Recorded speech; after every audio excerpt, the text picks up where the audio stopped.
आज का हमारा विषय है वेरिकोज वेन। जो नसें हमारी टांगों में जाती हैं और वो जो ब्लड है वापिस आने में सक्षम जब नहीं रहता तो उस स्थिति को वेरिकोज वेन बोलते हैं। जब नसें फूलने लगती हैं, नीली दिखने लगती हैं, हरी दिखने लगती हैं, पेन होने लगता है और व्यक्ति परेशान हो जाता है। मेल फीमेल दोनों में ये बीमारी हो सकती है, लेकिन अक्सर देखने को मिला है कि फीमेल्स में ये बीमारी ज़्यादा होती है। मेरे पास कुछ पेशेंट ऐसे आए हैं जिनका खड़े रहने का काम ज़्यादा रहा। टीचर भी हैं उसमें और जो कि होटल इंडस्ट्री से जुड़े हुए कुछ महिलाएं हैं जो कि खड़े रहने का काम उनका ज़्यादा रहा। कुछ पुरुष हैं उसमें जो कि 18 घंटे 16 घंटे या 12 घंटे खड़े रहने का काम उनका रहा। तो अभी ये भी नहीं कह सकते कि किसी खास वजह से ये बीमारी होती है। कई लोगों को ये बीमारी वंशज है, हेरिडिटरी है। कुछ लोग अपना खान पान सही नहीं रखते हैं, उसकी वजह से ये बीमारी हो जाती है। वेरिकोज वेन नसों में होने वाली ये जो रोग है, ये जो बीमारी है, ये दर्द करती है, पैर में भारीपन करती है।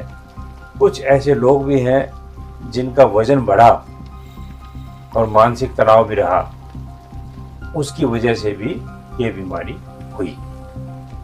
हालांकि जैसा कि मैंने आपको बताया कि ये कहना बड़ा मुश्किल है कि किसी खास वजह से ये बीमारी होती है, लेकिन इन लोगों को ये रोग हुआ जो हमारे पास आए।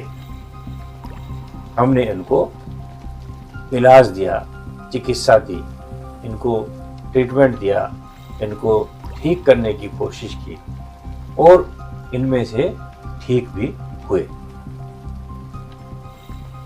देखिए, ये एक ऐसी जानकारी है जो सभी के लिए बहुत महत्वपूर्ण है, क्योंकि अक्सर मैंने देखा है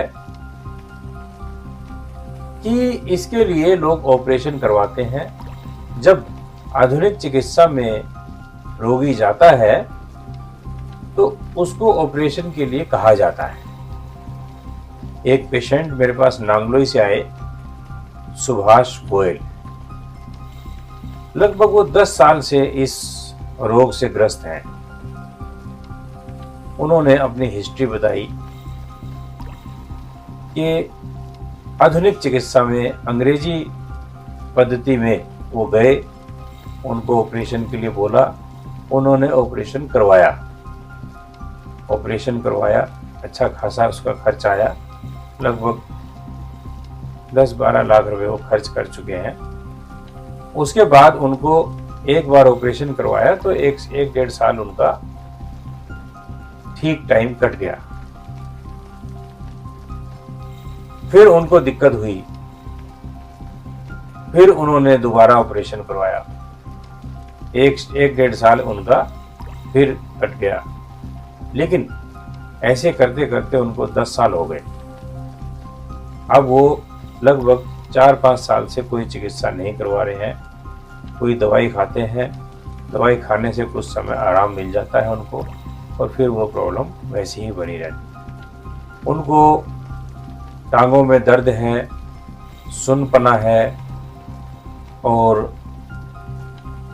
बहुत ज़्यादा चलने में दिक्कत होती है उनको, और चलने का अगर नाम लेते हैं तो उनको पसीना आ जाता है कि कितना चलना पड़ेगा, ऐसी स्थिति उनकी है।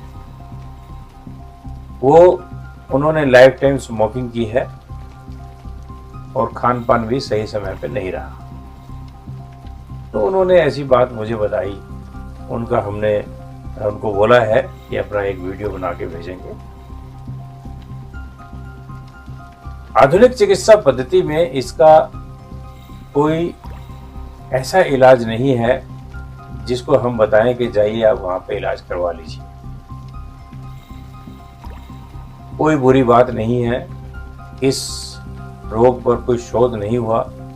देखिए, जब हमारा ब्लड नीचे की तरफ जाता है, पैरों की तरफ, और जब वापस आने के लिए वो ब्लड कोशिश करता है, तो वेन्स में जो वाल्व होते हैं वह वाल्व वो ब्लड को वापस नहीं आने देते, और उतनी स्पीड से जब ब्लड वापस नहीं आता तो नसें फूल जाती हैं, दर्द करने लगती है, स्टिफनेस हो जाती है, व्यक्ति परेशान हो जाता है, कष्ट भोगता है।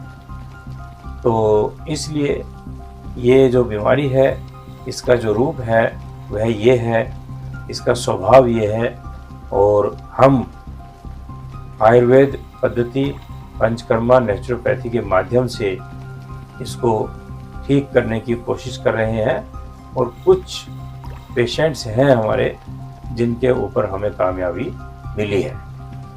मैं दिल से चाहता हूँ कि आप भी आयुर्वेद में, नेचुरोपैथी में, पंचकर्मा में जो हमारी पद्धतियाँ हैं इसको अपनाएं और अपने रोग से मुक्त होने की कोशिश करें। यदि किसी का वजन ज़्यादा है तो उसका वजन कम किया जाएगा, अन्य रोग साथ में है तो उन रोगों पर भी ध्यान दिया जाएगा। तो आप आयुर्वेद में आएं और अपनी चिकित्सा करवाएं और रोग से मुक्त होने की कोशिश करें। धन्यवाद।